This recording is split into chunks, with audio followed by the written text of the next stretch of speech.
LAC agreement ने BRICS summit के ठीक पहले भारत और चीन के संबंधों में नई गर्मजोशी पैदा की और दोनों ही देशों के बीच संबंधों पर जो बर्फ जमी थी उसे पिघलाने में अहम भूमिका निभाई। इसी के बदौलत कजान में पीएम मोदी और चीन के राष्ट्रपति शी जिनपिंग के बीच 2020 के बाद पहली बार द्विपक्षीय बातचीत हुई और इस बातचीत के केंद्र में कुछ और नहीं बल्कि सबसे बड़ा मुद्दा भारत और चीन सीमा विवाद ही रहा।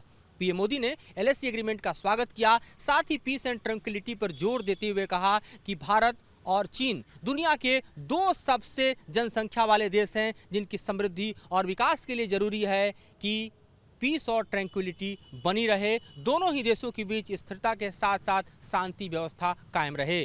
दोनों राष्ट्राध्यक्षों ने भारत चीन सीमा विवाद के हल के लिए स्पेशल रिप्रेजेंटेटिव लेवल टॉक को मंजूरी दी। स्पेशल रिप्रेजेंटेटिव के तौर पर अगर इस बातचीत को बढ़ाने की जिम्मेदारी देखें तो अब एनएसए अजीत डोभाल के कंधे पर होगी, जो भारत की तरफ से स्पेशल रिप्रेजेंटेटिव हैं। वहीं दूसरी तरफ चीन के विदेश मंत्री वांग यी स्पेशल रिप्रेजेंटेटिव हैं। इन दोनों के बीच बातचीत की तारीख जल्द ही तय की जाएगी।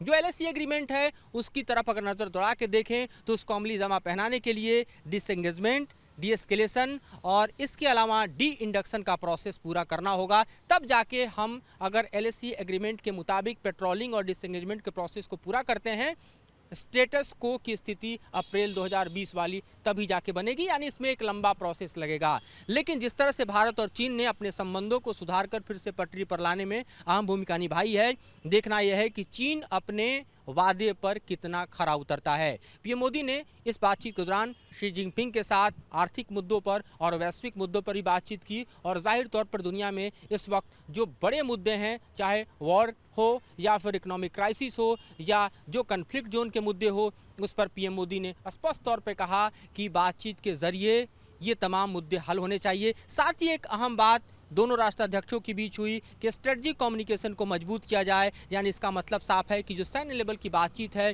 उसमें बेहतरी लाई जाए ताकि तनाव कम हो। और इस तरह से पीएम मोदी और शी जिनपिंग की जो बहुचर्चित बातचीत थी, बायलैटरल टॉक था, वो संपन्न हुआ। आने वाले दिनों में इसके परिणाम दोनों ही देशों के बीच के संबंधों पर साफ दिखाई देगा, लेकिन इसकी शुरुआत कहीं और नहीं बल्कि एलएसी होगी और एलएसी ही तय करेगा कि किस तरह से संबंध आगे बढ़ेंगे और सीमा विवाद को हल करने के लिए स्पेशल रिप्रेजेंटेटिव लेवल जो टॉक है उसके परिणाम क्या देखने को होंगे।